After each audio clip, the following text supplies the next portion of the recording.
We are recording. So, welcome everybody to another Zoom call. This time with Angus and Rohini Ross. I think I need to really say first that I'm really, I'm a bit not out of sorts. I'm discombobulated. So I don't know if that's the correct word, but yeah, I've been frantically running around preparing because I'm going to England tomorrow, and I'm really excited about the call and about a subject that I've been thinking about for a long time. Well, the title is of Tracy. I can't take any credit for it, personal or impersonal, a perfect tango. I really like the title. And I want to discuss it because my experience with the principles has been one, let's say, that what my mentors pointed me to from the very beginning. Now, not from the very beginning, because they pointed me to getting comfortable in my skin and being myself. And as it were, to fall in love with the personal self. Now, as you could see in the description, falling in love with self is falling in love with the flux or ever flowing, the transient, personal, egoic, mind-bending thinking, and who is doing the loving. So for me, it's I'm in a space where I'm saying, right, it really worked for me. I started to identify that voice in my head that was constantly badgering me and beating me up, and learning to recognize that that voice was not really trying to destroy me, but it was trying to love me, if that makes any sense. And I listened to the voice and tried to put myself in the what I did was I identified that voice with a figure, and for me it was Cinderella's mother. And Cinderella's mother is condescending, patronizing, not loving. So I tried to understand what she might have been going through. I put myself in her shoes, so I sought to understand rather than to be understood. And what happened to me, my journey was I started to learn to love her and therefore the voice. So in a way, I started to love the ego. And so my discussion is, what is it really? Can we fall in love with the personal self? Or is that a load of shite? To put it very crudely. And since there is this discourse and this conversation that the I, does not exist because I am the activity of conscience. So, as it were, I'm just watching everything play out on a screen, and it plays out, and I have no say in the matter. It's just a movie. So, I'd like to address that and have both of your views about it, and then I'd like to open it up to the people to the members who joined us here tonight. But before you do that, I'm sorry, I'm really not good. I'm terrible with introductions. So I'll do it in a la Diane. I met Rohini for the first time in the Engage Space experiment. I spent 30 days with you guys. And then I got to know you in the webinars, and I connected with you, and I connected also with Barbara. And then I got to know I started to see Angus appear, just past some comments in the engaged space. And then I also started to watch the vlogs. And I think since you guys are so authentic in your conversations together, I started to get to know you, and I, if I may, I started to fall in love a bit with the humor of Angus, and now his love of hand sanitizers and bacteria. You're playing the game. Started on that level. And I knew that was going to be such a controversial topic. Yes, it's got so many comments, unbelievable. Nearly a week later, and we're still having a go at you. Sorry, Angus, and thank you for being such a good sport. So, the introduction should come before, but I did it the other way around. So, without further ado, can we address this what to me seems a bit controversial, but at the same time has some logic to it, or non-logic? So the question, as I hear you say it, is, can we fall in love with our personal self? Yes. Is that, yeah, or is it just another illusion that I'm having? Do you want me to start, or do you want? You may start.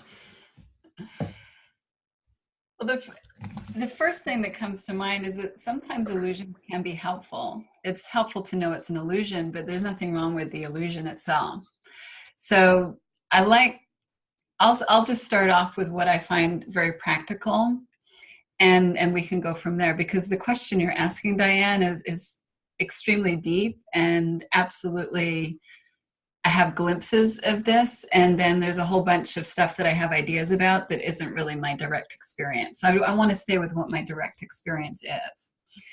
And so for me, coming across the understanding of the principles was so beneficial in exactly what you're talking about, of being in greater acceptance of my humanness, having less judgment on it.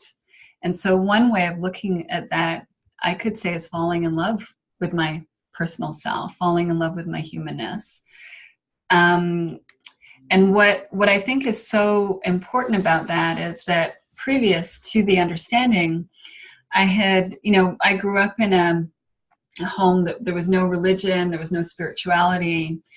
And so I wasn't exposed to that when I was growing up. And I was, didn't even really think about God. It was not part of my worldview, and all part of sort of scientific model. That was just how I was living life. And then in my 20s, I got sick and saw Western medical doctors, and they weren't able to help me get better. And so I started to work with an alternative practitioner and started to learn about holistic health, and started to feel this kind of intelligence that was in my body that I never even thought about before.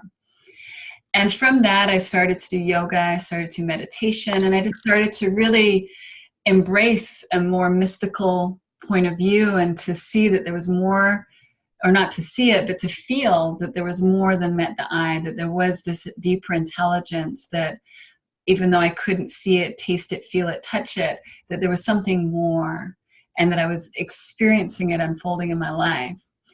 But what I did was, over the years, I thought that experience was there to change my humanness, that it was there to improve my personality.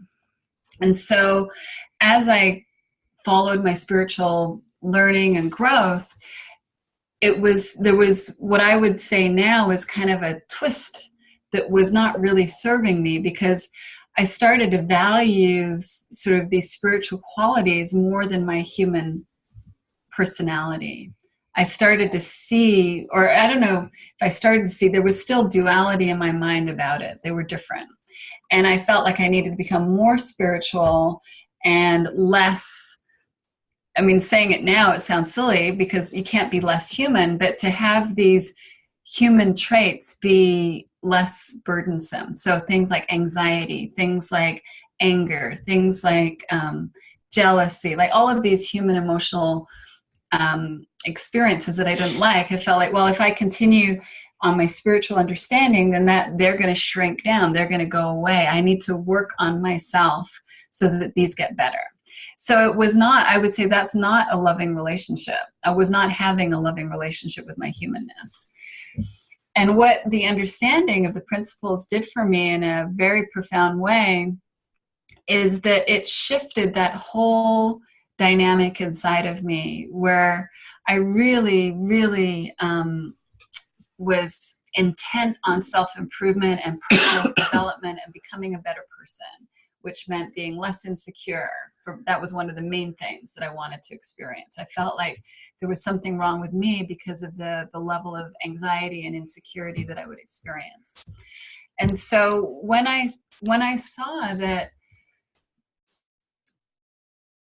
the human experience is coming from the same place as, like, it doesn't matter whether I'm having a blissful spiritual experience, whether I'm having a difficult emotional experience, it's all made up of the same stuff. It's all spiritual energy being brought into life. And that one experience of it is not better or worse than another experience of it. So it doesn't mean that I don't have preferences. I still do have preferences. But there was a shift that happened that allowed me to stop trying to change my human experience, stop trying to control it, or even letting go of the idea that I could control it. And by seeing that it's coming from the same place, or it's not even a place, but it's coming through me. It isn't me. That my thoughts and my feelings and my experience is coming from a formless nature. And therefore, none of it can be wrong or bad, right? None of it can be wrong if it's all coming from that one source.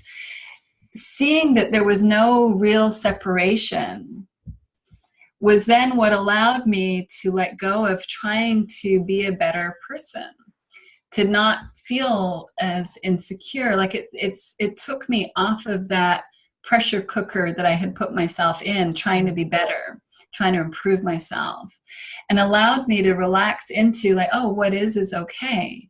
And I don't need to worry about this feeling because it's going to change anyway. There's going to be another feeling that comes along. There's going to be another experience that happens. I don't need to do anything about that. And that there is, it seems in my experience, this natural stabilizing tendency that is within me that allows me to come back to that experience of feeling at home inside of myself. No matter how upset I get, no matter how intense my feelings become, they always kind of settle down at some point. And so for me, that fits into the category of falling in love with my humanness. Now, is it an illusion? Is my humanness an illusion? Probably, but I can't speak to that in terms of my personal experience. I can't,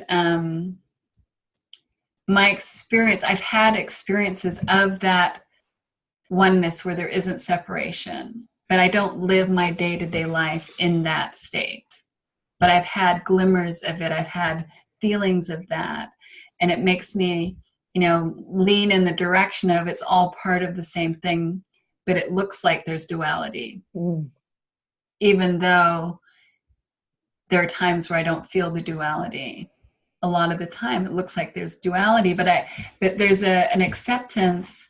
There's a level of, I think the word that comes up for me, just a level of safety that I have inside of myself now that just makes life so much more graceful to live, because I'm on a solid footing inside of myself where I'm not afraid in the way that I used to be afraid of not measuring up, where somehow we have our dog Nico here. Yes, I can hear it. That I would get it wrong, and that that would be the end of the world, that I wouldn't be able to survive that. It's like I just have so much more room for the fact that I am going to get it wrong at times. I am going to make mistakes. You could on one level say, well, there's no such thing as a mistake, But if if I'm mean to Angus, I don't like that. I don't want to do that. Maybe it's not a mistake, but it's not how I want to be. So it's like I'll but it's not the end of the world now, right? It's not the end of, I don't have to live in fear that, we're not going to be able to bounce back if I'm not my best, if I have a bad moment. Is this making sense, Diane? Yes. Yes, and it leans almost into not taking things personally. That is I think that is one of the biggest gifts that comes from seeing that how our thinking is our internal experience that comes and goes and isn't about things outside of ourselves. That to me is the biggest gift of recognizing that if I'm distressed, that it's not really about anybody else outside of me. It's just a reflection of my thinking, and that's going to settle down. And that if I'm taking something personally in one moment, if I let myself settle, I'm going to get perspective and I'm going to realize, hey, it's not such a big deal. And that is, I would say, a huge game changer in our relationship. If you have anything you want to add to that question, or... Well, I was just thinking how your position on screen looks like you're wearing this sort of hat that you'd be going to Ascot in. So were you listening to anything that I said? The position of the potted plant. I just thought I'd have to throw that out there first. Okay.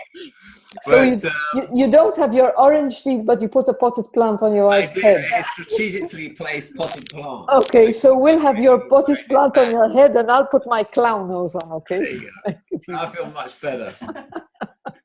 I think that question for me. So, falling in love with my humanity, falling in love with myself. That's the question that's being posed. I don't know. For me, that kind of feels, it's interesting because it kind of feels a little bit controversial in the sense that I think the first thing that I was really coming up against when I was introduced to this understanding was that this idea of being able to love myself would be based on how do I improve myself. So I think that the one thing that really came into focus to me with this understanding was that I was really kind of self-obsessed, really self-focused, constantly looking to see how I would measure up against other people. So particularly if I was thinking about becoming a coach or becoming a trainer, I was thinking, well, how do I do that? And how do I make it the best? How do I make myself the best possible coach or the best possible trainer? And I was constantly measuring myself up against other people and constantly feeling like I was falling way short. So I remember going to a Michael Neal event and thinking, oh my God, I've got to get up on stage. I'm going to have to quote Rumi. I'm going to have all these snappy one-liners. And I don't think I can ever, be that kind of coach. And it was really hard for me. And then really it became a slow process in my conversations with George and Linda Pransky and Barb Patterson. Was just like, you know what, really all that's expected of you is just to show up and be yourself. And I just kept hearing that again and again.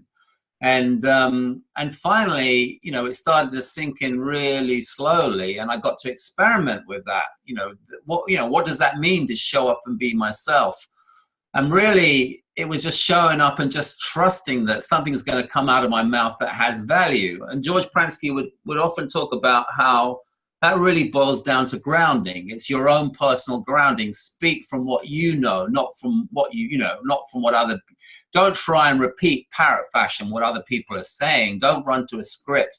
Just try and show up and be spontaneous. And for me, ultimately, what I learned from all that, and what I continue to learn, is that the more that I can trust in the intelligence behind life, kind of working through me, and I'm kind of like a conduit for that, and that I don't have to have any ego around that. That's just something that I can always fall back on. That's kind of my innate natural state.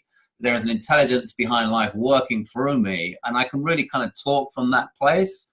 And really, that's really, for me, that's nothing to do with the personal self. That's more to do with the sort of universal self. And I guess now I see less of a separation between that and who I am in my identity. And I think that I live most of my life kind of being self-obsessed, being self-focused, really concerned how I show up and what I look like and what I sound like. And now I feel like I've really moved away from that, and really just trusting that there is an intelligence behind life, or one of the, a better label to slap on that, whatever we're going to call that, God, whatever we're going to call that, how we're going to point to that. But once I can trust that I don't have to really worry about how I'm showing up, that there's something working through me, that really has value to me. And that really takes me out of the equation. So in terms of loving myself, I think it's more a case of me just loving, I guess I can love my uniqueness. I think I've heard Garrett Kramer talk about how, we refract the light, or we refract the intelligence that works through us. And I guess I have my way of showing up, and I have my own way of refracting that intelligence. And I can love that, but I see myself loving the wholeness of humanity, rather than me specifically as an individual. Oh, sorry. Yeah, no, go ahead. Well, as you were talking, what was occurring to me is that when you're less self-absorbed, and that's what I experienced too, because I was very self-absorbed, and I probably still am quite self-absorbed, but less self-absorbed. Who isn't? Yeah, but it's that there's more of the experience of the feeling of love. There's more of that, the deeper feelings of compassion and empathy and love that are just who we all are. Is that's the oneness, and so there's just more of that. So it kind of looks, I'm loving myself more. I'm just experiencing it more because I'm closer. I have more time when I'm filled up in that way, and less time where I'm more self-absorbed and worried and scared and anxious. So when there's less of that, there's more of these other feelings, but it's not really a falling in love with something. It's just experiencing what is. Yeah, I would say that hits the nail on the head perfectly for me too. So I feel that when I'm in that feeling, when I feel like I'm really most anchored in that experience of love and loving, it's when I'm completely out of my head, in the sense that I'm not getting caught up in what I'm looking like, what I'm sounding like. I'm really living my life in the moment, in the now, and in that now experience, in that moment experience, that's where I feel most alive and most in my loving. But the difference for me is that I used to value that experience more than the times when I was caught up. That's where I would have more of a duality and think like, well, this is good, bliss is good, fear is bad. And I have less of a judgment on that now. And it's not like I don't have preferences, but I'm less bothered by the full range of human experience that I have, the full range of human feelings that I have, because of there's nothing to fix. There's nothing to change. Not that I could change it even if I wanted to, but there's nothing to be done. And there's such freedom, I find, in seeing that there's nothing to be done. That there's this spiritual energy that moves through me and gives me all of these experiences. And in my limited perspective, I might judge some experiences as bad and see others as good, but none of that matters because it's all coming from the same place. And my judgment doesn't change anything. It's still that. So I could judge gravity, it's still going to be there. It doesn't matter that I judge it. So it's kind of like if I judge my sadness, that doesn't matter. If I judge my anger, it doesn't matter. It's just recognizing that it's, it's part of the life force that is who we are.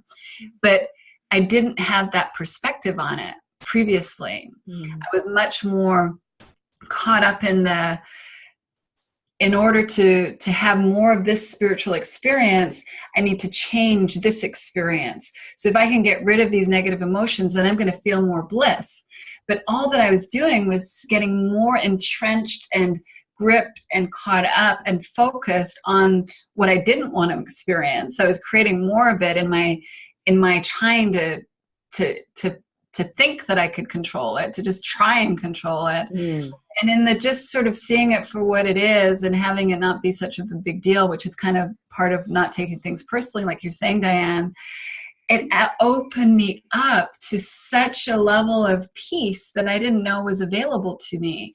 It was completely invisible to me how much I was trying to manage my experience, not just my experience, but also trying to manage Angus so that I could manage my experience so that I could feel okay, which didn't go over very well, as you can imagine. No. Actually, I think we're talking to the same thing. I think I resonate.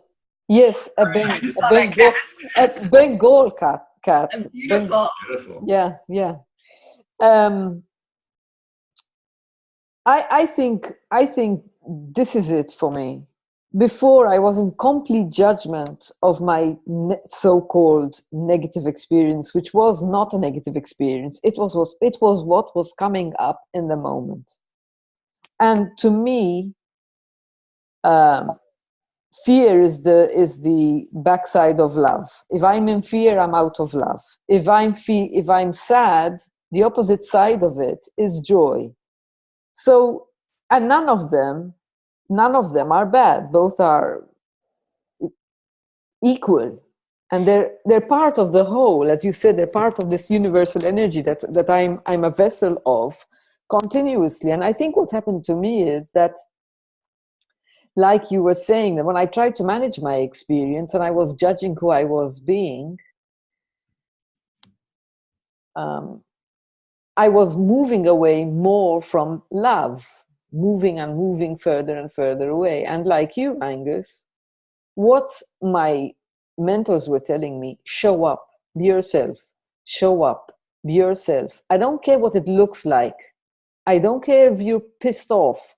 Show up and be yourself. And that's where I found true freedom. So,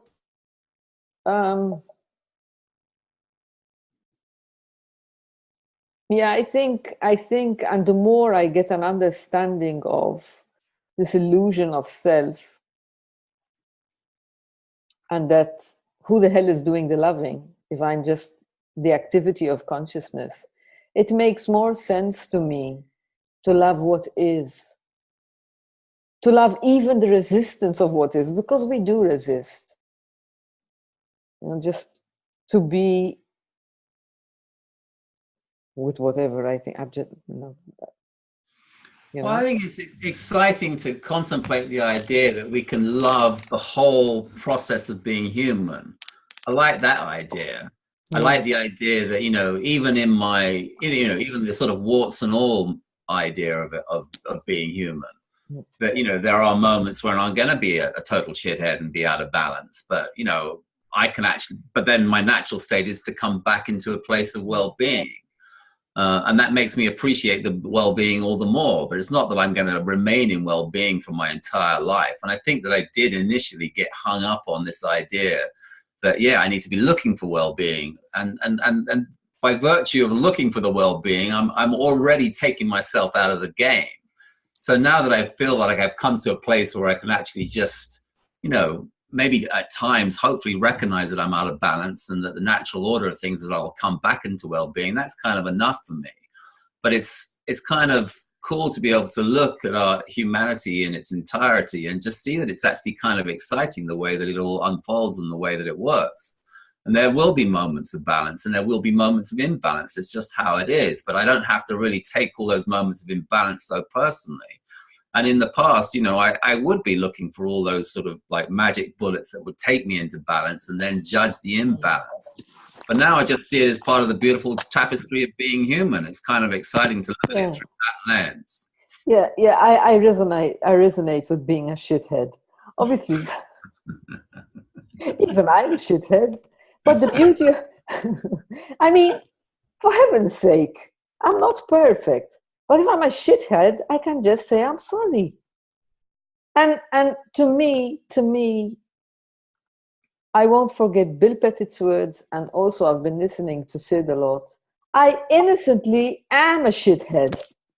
Yeah. And I'm doing the best with all the information that I have. And I've noticed that insecurities come up in all shapes and forms. It just keeps cropping up everywhere. And I learned something from one of the mentors who kept pointing me to show up, show up, show up, show up.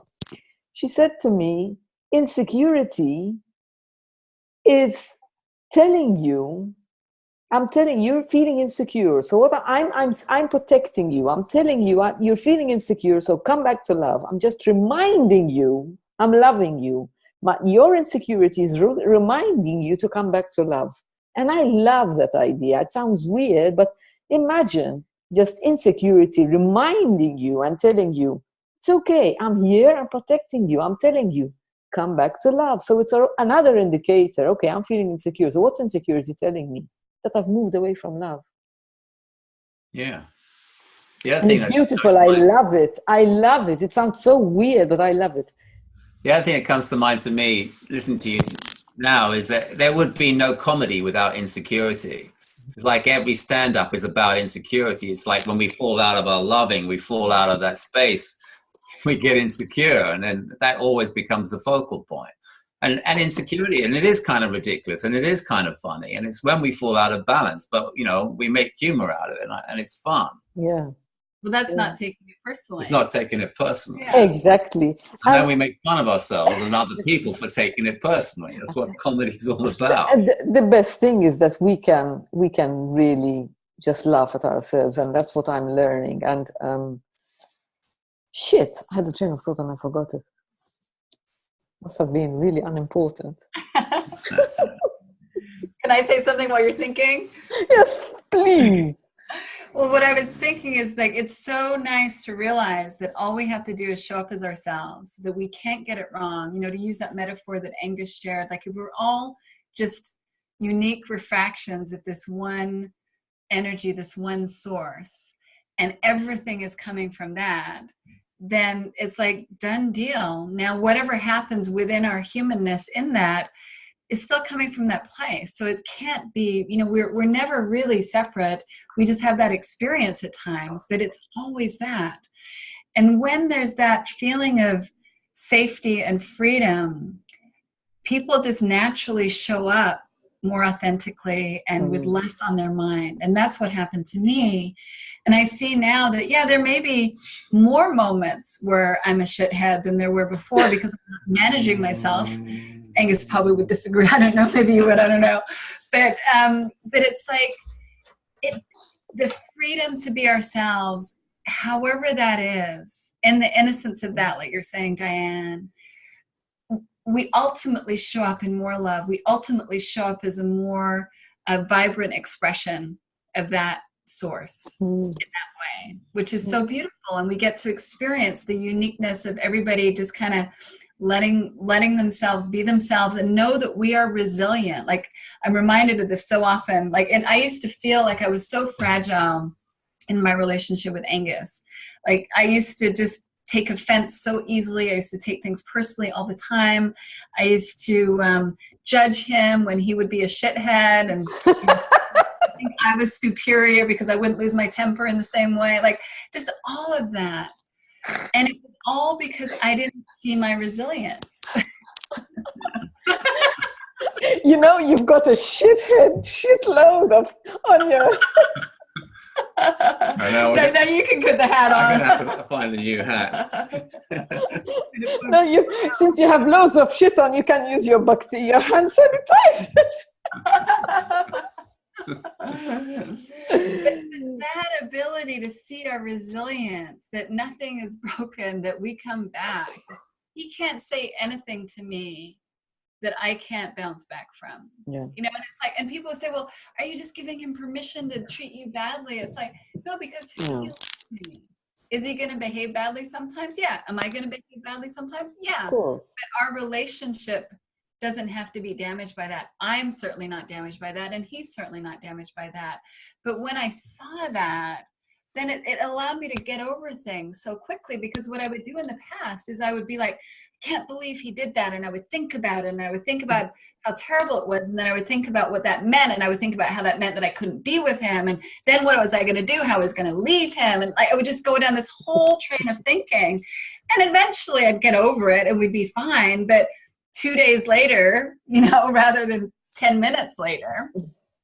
Yeah, I think something even happened yesterday on the hike. I was a shithead on the hike yesterday.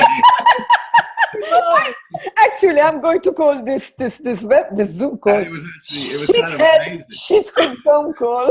Go ahead, Angus. What's kind of amazing to me is that, you know, there are all these reference points that I have, we both have, you know, for how we used to behave and act in the context of our relationship. And Rohini is right, you know, something would happen. I'd behave like a shithead. She'd behave like a shithead. We would like go into this dance of death that could last for days. And now it's over with in you know, and like yesterday, it was over with in the space of 30 seconds. And I was a shithead. I think I behaved pretty badly. I don't even remember what I did now, but we don't need to go into that. But I can give you all the details. oh, okay, go on. I don't care. No. We're not opening a closed coffin. I'm just teasing. And you were not happy, and you kind of stormed off. But then it was all done in literally 30 seconds. I could see the folly of my ways. I apologized, and we were able to forget about it. But that we'd have processed the living daylights out of that. Yeah. And the processing would have just got us further and further into the mire. And now we just see that we just had a moment where we took life personally, we took ourselves personally, and it's kind of ridiculous and it's kind of funny, you know, we can laugh about that now. But you know, in the moment, it's easy to get caught up. But I love the fact that we just don't dwell on it anymore, and we used to, in no uncertain terms. Yeah. So I think the resilience is the other piece that comes out of seeing that it's all the oneness. It's like, well, then, you know, like that, we're back. And if we're not like that back, it's okay, because eventually we're going to get back. So that's where my fear just went away, because I think all I was ever trying to do was I would get scared when I would feel badly. I would get scared of the intensity of my feelings. And so I'd scramble. So I'd scramble and try to think, oh, how do I leave Angus because I can't be happy with him? Or I'd scramble, how do I fix things with Angus because I can't stand how I'm feeling right now because we're not getting along? Or, you know, I would just have this intensity around my emotional experience just because it scared me. That was it. So in my fear, I would keep myself more stirred up because I didn't know better at the time. But we can only through seeing it, we can't get this intellectually. It's only through the inner experience, the experiential knowing of it, that I felt on solid ground. And I felt on solid ground because I realized having feelings, having difficult feelings doesn't mean anything about me. And I'm always going to come back from them. Yeah. And like, it sounds so simple, but it was a life-changing experience for me. And for our relationship, huge shift. Mm-hmm. You know, by that point, it was a good relationship, but it just went to a whole other level that I wasn't expecting. That's so beautiful. Mm-hmm. I remember what something sparked off, and I remembered what I wanted to mention. I think we also need to take into account that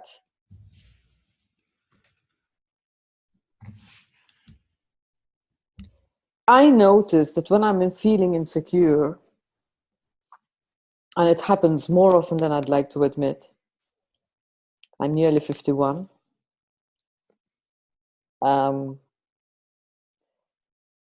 Is that I'm taken back to some childhood memory, but now I'm so much more, I catch it more quickly, and I notice I'm becoming a child, and then I don't become a child. I regress to that point where I'm saying to myself, but why doesn't he love me? Why does he do that? And then I realize, and I realize, oh, I know. Baby Diane is crying out and saying, hey, will you love me, please? And I hug the hell out of her. And it's gone. So I think, even though it is memory, it is thought in the moment, it is a memory, it is in the past, it is an illusion, it is gone. But addressing that part of me, that human kid of me, that doesn't even make any sense, the kid in me, it kind of diffuses the bomb or diffuses the energy that... Then I realize where my insecurity is coming from, I think. Yeah. So it's loving that human side of me that is very childlike. And I think, I'm repeating myself, insecurities coming up in all shapes and forms. And my Achilles heel is the child, when she's wants to be seen and loved. Well, what I hear and what you're saying, Diane, is that you understand that it's thought in the moment, and your wisdom has you relate to it in that way, and that works for you. And that's your wisdom in the moment. And I think that we can all trust that. But it's not a prescription. No, right? Somebody else is something different. Yes. And especially if somebody didn't understand it was thought in the moment, and they thought that there was some inner child living inside of them somehow, that was real, then that would be a very different, because it would reinforce the experience as something that isn't an illusion. So your understanding of it as an illusion, as thought, then you still have your wisdom that helps you in the moment as to how to navigate that. It's definitely illusion, for sure. Yeah. And that's the freedom. Yeah.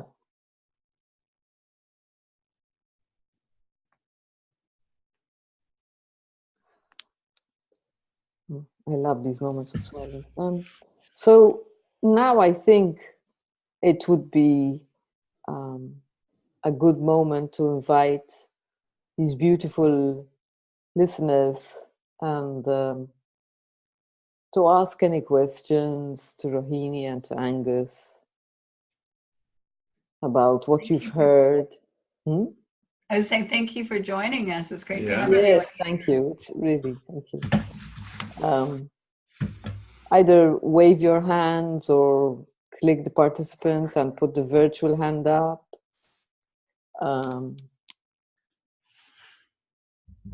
Let's have a conversation. Look at that cat. I know.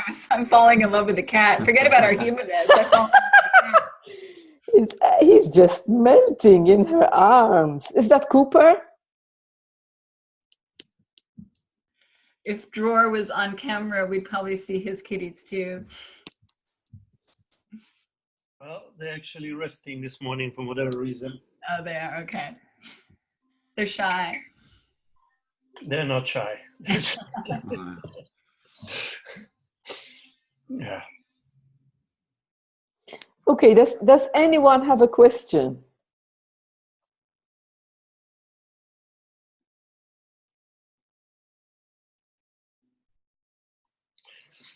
I always wonder how come I'm the only guy besides Angus on those calls, but that's just my insecurity.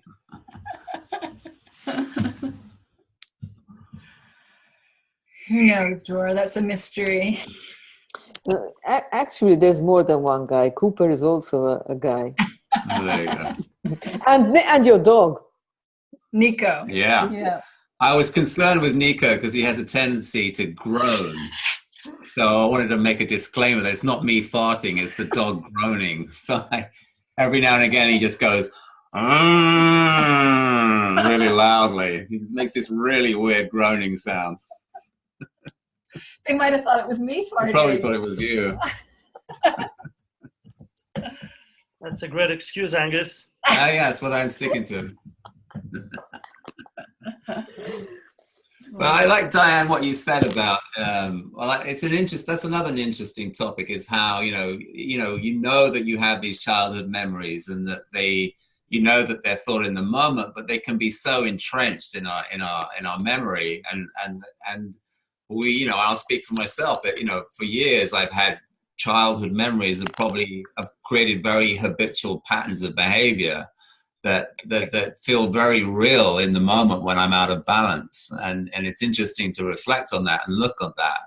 And I guess I see more and more how they're just really, I've created very deep grooves of thought in that mental hard drive that I can easily default back into ways of behavior and being based on those old thoughts. But I kind of like, I guess now I'm seeing more and more that they're just old thoughts. Yeah. They were once upon a time thoughts that I had in the moment, and then I created some habits around them. And then that helps me not take it all so personally. Yeah. And like I am seeing through that now. Before I didn't realize that they were entrenched memories and grooves and habits. It's more like habits, habitual thinking. Yeah. Now I'm just observing my thinking a year later, and more often than not without judgment. Yeah. And sometimes with extreme judgment. but I'm judging myself less. But what I've noticed is that even if someone is impolite, angry, being unpleasant, I have so much more love and compassion. I don't ping pong. I just say, right, okay, they must be having a rough moment. They must be suffering. And then sometimes I get caught, obviously. Yeah, I think we all do. And I do want to say, though, it's like, I love what you're saying about habits, because really there are no such thing as grooves, but there are sort of familiar thought patterns, familiar It's a neural metaphor. pathways. I know it's a metaphor, but you have to be clear that it's a metaphor. And that it's like, yes, we do have neural pathways that fire frequently, but when we see it, oh, it's just a habit, then we know that we can create new neural pathways, that there isn't anything that is a deeply grooved thing. And that's so much freedom. Like, that's where it's so much easier. And that's why I love Amy Johnson's book, The No Willpower Approach. I can't remember, to change.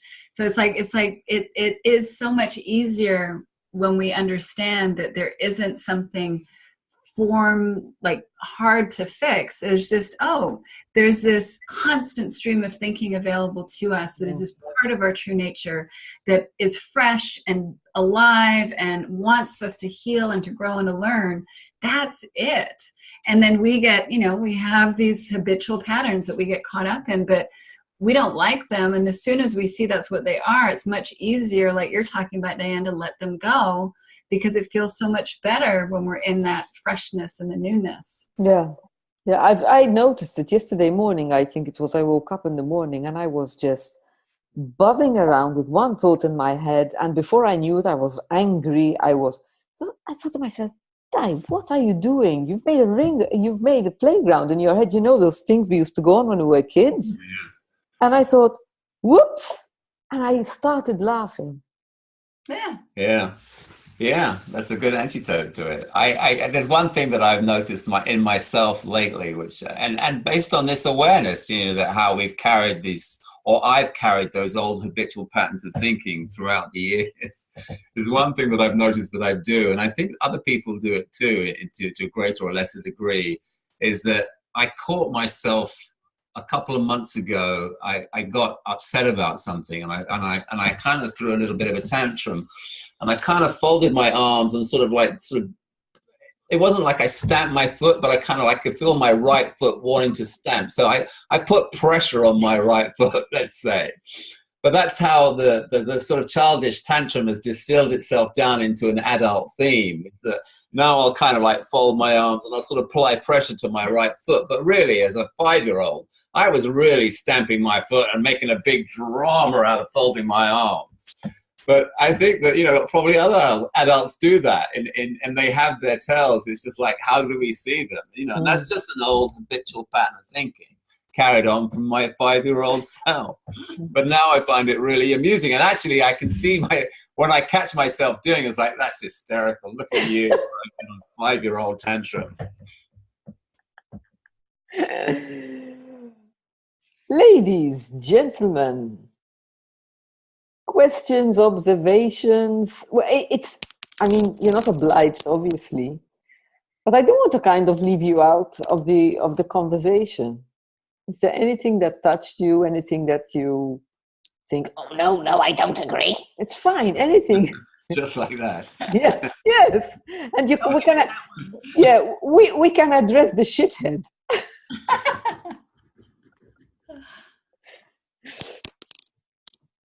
Maybe Cooper the cat has something to say. Or Nico. A bit of a scene stealer. He is. Oh, he's gone. Well, for me, I think listening to this and just, going through my own thoughts, I think the trap I find myself really falling into with this, understanding is wanting my habitual thoughts or my habitual behavior to wanting to control them, or when I am recognizing that they're, out of sync or definitely not in the right direction, part of me still seek all the techniques that I know, psychological, spiritual, to really slow it down or get back to, a good mood baseline. And I don't know, I think the counterproductive thing that I do and is that the more I understand it and I recognize, oh, I'm not in a good space, or my mind is racing, I'm starting to recognize more and more that my inclination to that is like, okay, what do I need to do now? Beyond waiting or beyond it, but to calm my mind. And I do have stuff that I know that work, go on walks, go take my neighbor's dogs for walks. Just there's a lot of things that do help me, but I find myself falling into this trap that I buy into the belief that there's things that I could do to get back to baseline faster, if that makes sense. Yeah, that definitely makes sense. I can definitely relate. Can you relate? Yeah, no, absolutely. What I found is, and Dror, it absolutely, we do what makes sense to us, what our understanding is in the moment. So it's like if your wisdom is saying go on a walk, like I wouldn't ever say don't go on a walk. It's not like we don't get given in the moment inclinations that are there to support us. And so, but to me, there's a difference between if I can be in my emotional experience and have perspective, knowing that, it doesn't mean anything, then it doesn't really bother me. So I don't feel the need to, I might still go on a walk if that occurs to me, but I don't feel the need to change it because I'm not really stressed out or concerned that I'm having a certain emotional experience. And that, when I was able to see that whatever I was feeling didn't mean anything about me, didn't mean anything about my life, when I'm able to see that now, I feel such a greater level of freedom even having the feeling. So rather than trying to change the feeling now, I kind of when I'm there, and I'm not saying I'm always there, but when I'm there, I'm always amazed, like, oh my God, I'm not bothered by this feeling. How cool is that? Mm-hmm.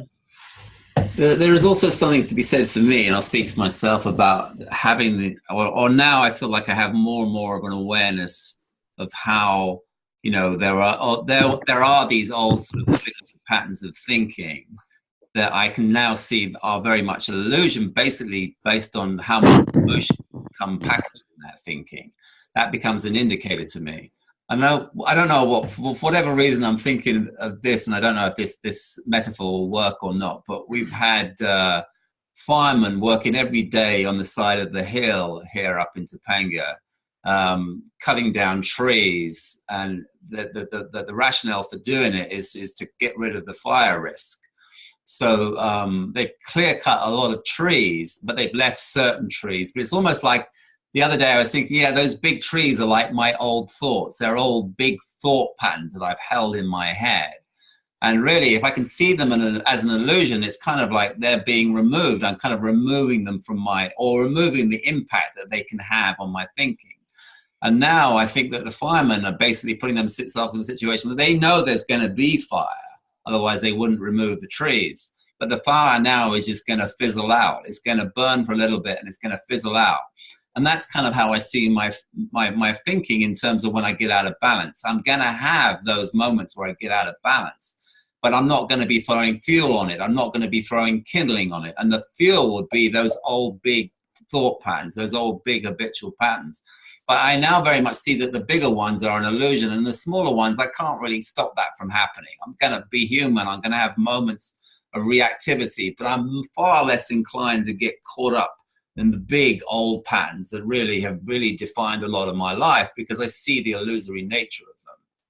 You know, I see me stamping my foot and folding my arms. I see that very much being an indicator of the illusory nature of that old habitual thinking. And I think it's okay to, it's not okay, it's just what it is, that we're not going to see this all the time, and we're not going to see this everywhere. There's things that are going to look completely outside into me. Like yesterday, Angus says something, I get upset. Like, this is a day-to-day occurrence. It is not, there's not one day that I don't go through without getting disturbed, my peace getting disturbed. That's just life. So but I have a greater ease with that. And that, I think, is where there's, you know, it's like the ease of being in the human experience with all of its ups and downs. That, to me, is where the gold is, not having those experiences. Yeah. Yesterday was like a few blades of grass burning. It wasn't like a frigging forest inferno. That's right. But it's like, it's okay that happens. Yeah, it's totally okay that's happened. And that's normal and natural, I think. Yeah. You don't have to judge it.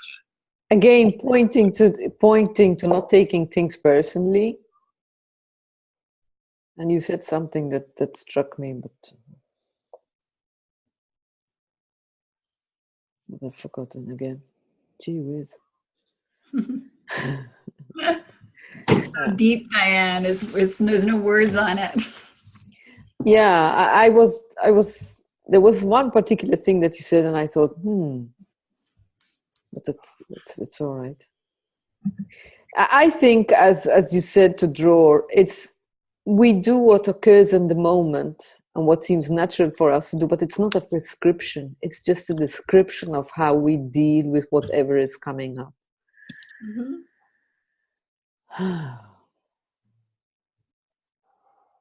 Hey, Mayanka. Hi. Thank you, Drew. Thank you, guys. I just wanted to say something.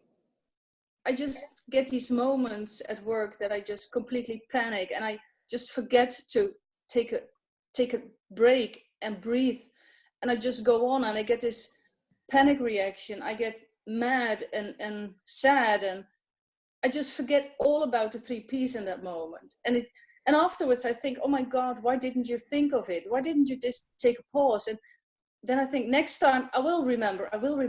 But next time, it's the same. And I just sit in that moment, and I go home, and it takes for like an hour maybe. I go home and it just dies slowly. And then the next day it's much better, but it just takes so long. It's like 24 hours. I just get stuck in it, and I don't know how to get out of it. I just blame everyone, myself first, and I just can't get out of it. What do I do to remember it? Is there someone I can tell just hit me on the head? This is not a prescription. Yeah. Well, I was just thinking that we're working with a dog trainer, and she was talking to us about electric shock collars. I guess we could get those for that. That would be nice, yes. That would be Oh my goodness. But what do you want? Did you want to start? No, you can start. You seem to be on a roll. Not I don't know really. where this is going to go, but I'm curious. No, what I was thinking is that it probably feels so like nothing is happening when you're kind of in the suffering of it. But as human beings, we are designed to learn. We can't help but learn.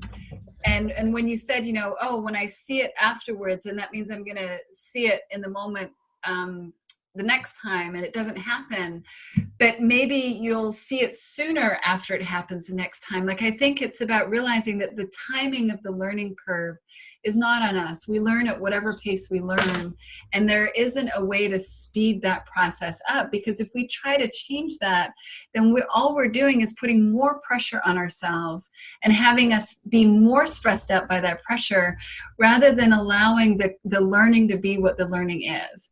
So in some areas, I'm guessing that you see this and it's easy and it's like, oh yeah, of course, that's my thinking, no problem.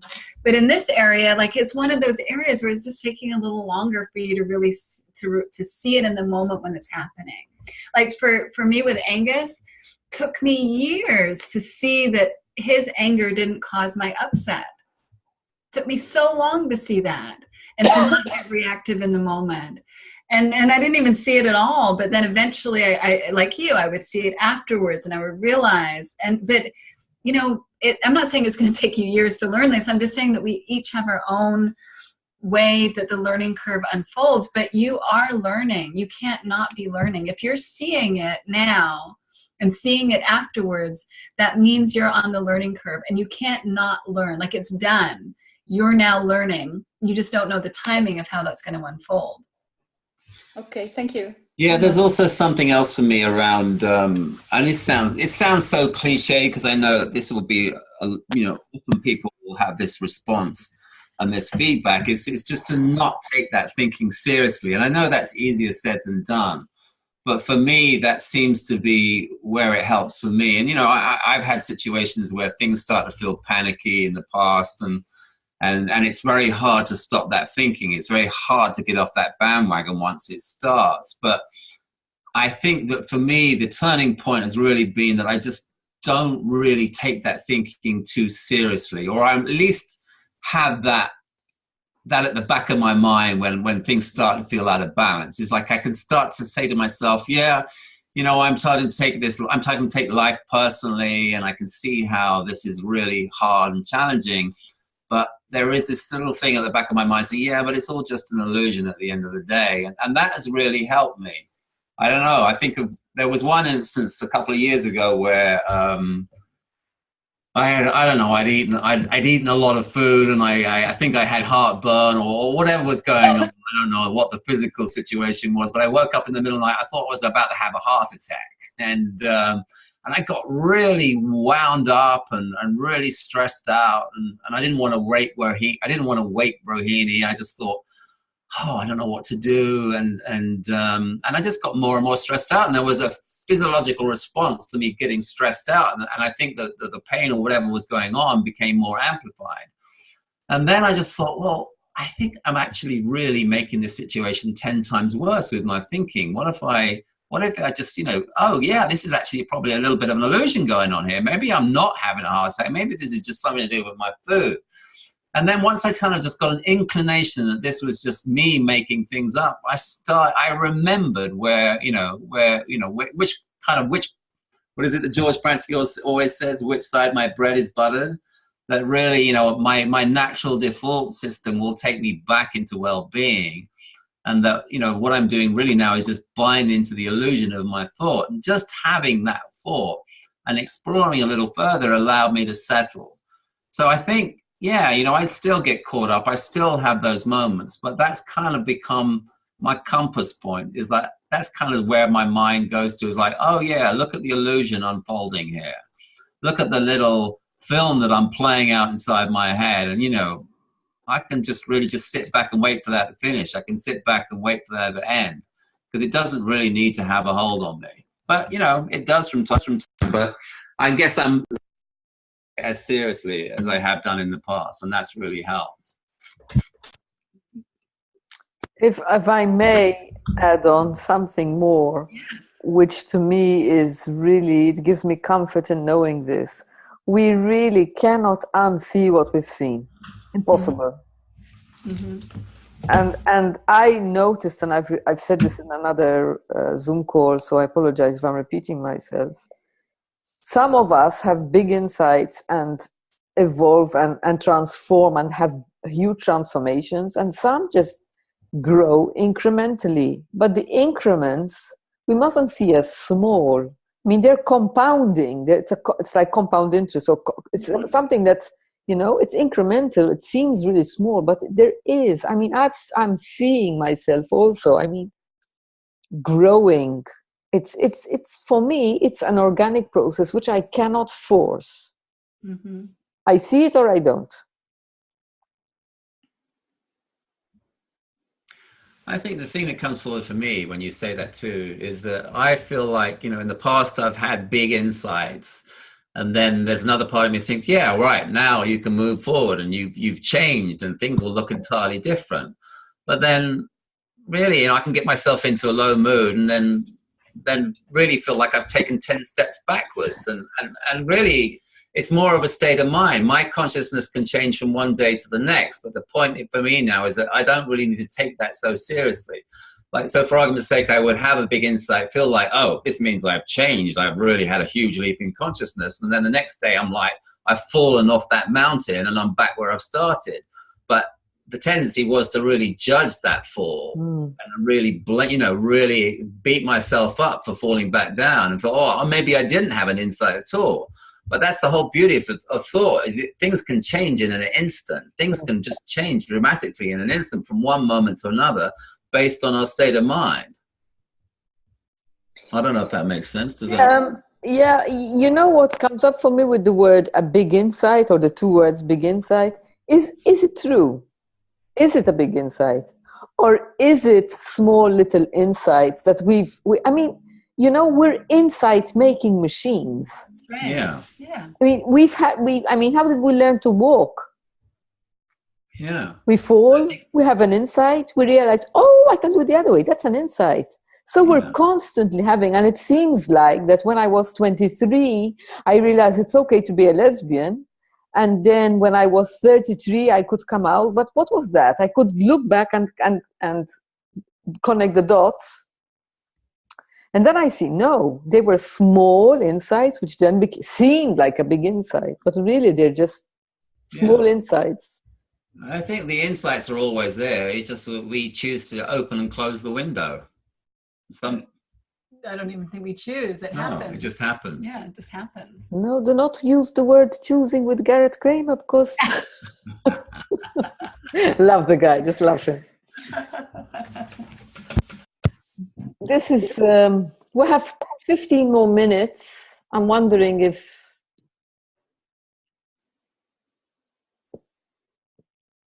you want to join the party. Hi, it's Tally. Hi. Hi, Sally. I have a really jumbled question. All right. So we'll see how it comes out.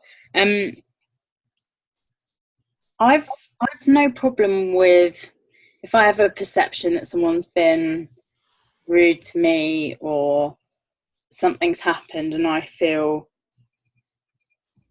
and I have some sort of negative response to it. I have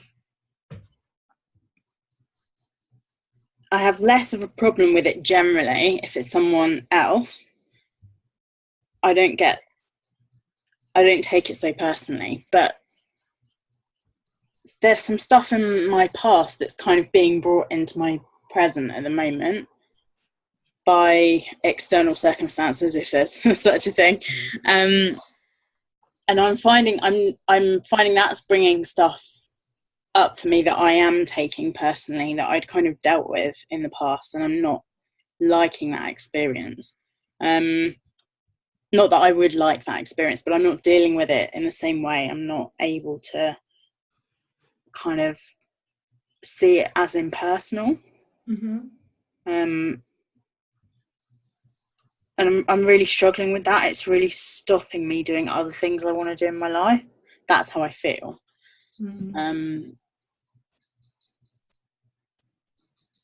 And there's kind of been more awareness around that over the last couple of months. And usually for me, what happens is there's like some sort of uncomfortable feeling, something doesn't feel right. And then I get some more awareness, and then I have some sort of insight or a deeper awareness of something. And that's not happening. It's like there's this awareness and I'm kind of stuck there, and I've been there a while, and I don't like it. Mm-hmm. I kind of really want to move past it. Mm-hmm. So I feel like I'm almost tripping myself up with the wanting, because I'm Mm. wanting something, I'm wanting an outcome. But I'd love to get your take on that in terms of personal versus impersonal. Mm-hmm. Can we start? I don't know, for whatever reason, I was thinking of that thing that I shared the other day about when I went to a hypnosis show years ago, about 25 years ago in London. I went to a hypnosis show, and there was a guy called Paul McKenna, who now is this like Uber coach, and I think Michael Neal works with him, doesn't he? Yeah. And this show was hysterical. And what they did is that they got a whole bunch of people, or he got a whole bunch of people under his spell, and spent the whole part of the show till they got to the intermission, getting people under his spell. And then they had an intermission, and then they went out into, the bar and to the public parts of the auditorium, and just interacted with the other audience members with all these different tasks that they've been given under this spell of Paul McKenna. One of these guys was given the task and role of being an assistant film director, and he had to control extras, and everybody in the bar were the extras on this movie. And then he was given a megaphone, and he was just standing there screaming orders at everybody in the bar. And then he would turn to his girlfriend and apologize profusely because he somehow snapped out of it for a moment, but then he couldn't control himself, and then he continued the task of screaming at everybody. And for me, that was like a perfect metaphor for how we get so caught up in old thinking that we kind of like get to a point where we sort of self-hypnotize ourselves. Like the old thought pattern where we had something where we had a trauma or something as a child that kind of like we had this whole bunch of thinking around, and then we developed this whole pattern of habitual thinking and behavior around too. It was kind of a way that we sort of self-hypnotize. And that's been really helpful for me in the sense that I've seen how, I had certain traumas as a child, and they still have kind of a hold on me, but they don't have the same kind of hold on me, that I can see more and more how they're more of an illusion. It's kind of like how those extras, how this guy was directing those extras, because he was kind of self-hypnotized. What do you say? What do you think of that? Oh, the dog just suddenly groaned. Yeah. Because the dog suddenly went, It wasn't me. Yeah, I like this, the self-hypnotized piece of that. Yeah, that just something that really came forward for me, because I feel like, over the years, it started, it was almost like it started off as a small little seed that I sort of had a trauma, and it could have been a big trauma. And then I've kind of nurtured it over the years with my thinking and, other similar, events or challenges that I feel that trauma can slot itself into quite neatly. Then I can build on it. But it's kind of like, that's how the sort of self-hypnosis unfolds. And for me, it's been useful just to sort of just recognize it and see it in those terms. That's been really helpful for me. It's allowed me to sort of be less inclined to take those moments where I'm in, I would typically get caught up in some thinking around a specific situation relating to that trauma. I feel like I'm better equipped now to see the illusory nature of it all. I don't know if that helps or not, but yeah, that's helpful. Thank you. And using Angus's example, Tally, I just want to acknowledge what you are already seeing, kind of like how that poor guy who was hypnotized would kind of wake up and realize, oh, I shouldn't be doing this. I'm with my girlfriend on a nice night out. I shouldn't be yelling at all these people. That's what when I hear you speak, it's like you have this awareness and this understanding, but then you find yourself pulled into it again, and you can't stop yourself. But you're like, wait a second, this, I know more than this isn't it. But I think that just having the room for like, this is what learning looks like. This is what growth looks like. We all do the same thing. We get gripped, we get caught up, and then our wisdom wakes us up and we see more. And because of what we see, it unfolds differently. And then we get gripped, we get caught up. But just seeing that that's the human condition. That is not just you. That is every single one of us. Oh yeah. And I think in seeing the universality of that for myself, that took the pressure off of me having to be somewhere where I wasn't. because I was always thinking I needed to be somewhere where I wasn't. I need to be further along, more spiritual, whatever. But seeing like, this is it. And I remember being at a talk, and I think it was George Pransky talking, and he was talking about how, you know, there's an infinite amount of insights. There's, you know, consciousness is infinite in what we can see. So it doesn't matter what we're seeing, there's always going to be more to see. And all of a sudden I realized, like, oh my goodness, there's no end. Like, there's nowhere to get to here. There's always going to be more to see. What am I rushing? Like, I'm just rushing, and there's never going to be an end to my rushing. And that kind of just had me sort of realize, like, wait a second, what I have is enough. And I'm still going to be human. I'm still going to suffer. I'm still going to have things look like it's not inside out, that it's outside in. But I have some understanding. And that's enough for me to have a good life. And from what you're sharing, Tally, like, you sound like you see a lot. And that's enough for you to, it's not going to stop you getting gripped. And especially with whatever the situation is, it sounds like, you know, it's really, you know, it's hard to see that it's really thought and not something else. But to recognize, like, you know, your wisdom is still there. It's still guiding you, even if you're not seeing it or thinking it is, it's still there. And then you'll have those moments of clarity, like you're talking about, where you'll have a different experience of those times, and to just kind of see, like, oh, this is life, and not in a way that I'm certainly not wanting to minimize the difficulty of it, but to kind of see, like, this is the best we can do as human beings. And when, for me, that takes the judgment out of it. Like, when I see, oh, that's the best we can do as human beings, that's the best I can do, then that whole layer of judgment that creates more suffering just goes away. What comes up for me is that if I sometimes say to myself, I know I'm creating all this. This is all thought. But then I say to someone said to me, how is that helpful? It does seem real, even though it isn't real. It does seem real until we shift into another mood. The energy changes. We go through the flow, and then it doesn't seem real anymore. So to me, hitting myself on the head with the question is just thought, isn't it? It's just not helpful. Mm-hmm. Mm-hmm. Yeah. That's why I love the hypnosis show and the extra analogy, because it's kind of like, that's how I am in our relationship a lot of the time. I'm like going, rah, rah, rah, rah, rah. I'm like, oh, I'm sorry. I'm sorry, I just took my thinking really personally. And then it's kind of funny. You sound like, what's her name? Miss Piggy in Kermit. Because it's kind of, an accurate description of me when I'm out of balance. You heard what Tali said? Oh, look, you're being Miss Piggy again. But we all do it. Like, that's the crazy thing, is we all do it. We can see it so easily in the other person, but I do it too. You know, we all do it. Yeah. We all take our thinking seriously, and we act on it, and we react to it, and then we wake up, we're like, oh my God. And then we realize life is good. And I think another difference in me now is that we're privy to this understanding, is that in the past, I would have those moments like where I would suddenly step out of myself and see how ridiculous I'm behaving. But then I would get so self-righteous about my position. It's like, oh, well, I have to continue in this vein.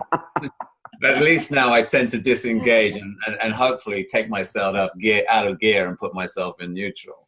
But in the past, I could be so self-righteous about being right and winning the argument. Now I just, more inclined to like, oh yeah, just leave it alone.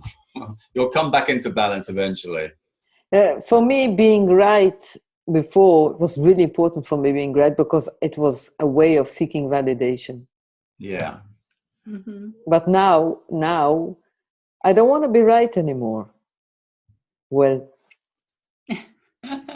I still get caught. That's not entirely true. Tali, does that help? Or Yeah, that's really helpful. Thank you. thank you for asking and for joining and sharing with us, actually. At 3 minutes, I think it's a good time to end the call, if you all agree. Okay. Yeah. You should have a gavel. A what? Going, gone. A gavel in court. I really. Guilty. What, Sue? You used to have a gavel in court. Guilty. Guilty. Guilty as charged. Yeah. We're going to lock you up and throw away the key, Diane. Oh gosh! Then what would we do with Fudge? Fudge would lose her mummy. Yeah. Oh, You know Fudge, my dog? I've seen Fudge. I haven't seen Fudge. My aunties used to have a dog called Fudge is super cute. Meet Fudge. Ah. Hello. You love me? It's too heavy. I'm just kidding. So, guys, Dogs lie, as they say. she's Oh, over. look, who's that? Yeah. Oh. Oh, lovely. Oh. We've had Cooper, we've had Fudge, we've had Kate's dog. Guys, it's been really, this was really a fun call. Yeah. I'm really disappointed that you didn't get your orange teeth, eh? Oh, well, maybe there'll be another opportunity, maybe. Yes, for sure. Thank you for joining us, for your contribution, for this conversation. It was really, really fun. I hope you guys got something out of it. And that's it, I think. All right. Well, thank you guys. everybody. Thank you guys, and thanks, Diane. That was fun. Thank you all. Yeah, I really enjoyed it. Thank Bye. you. Have a nice day. Bye. Bye. Bye. Bye. Bye. Bye.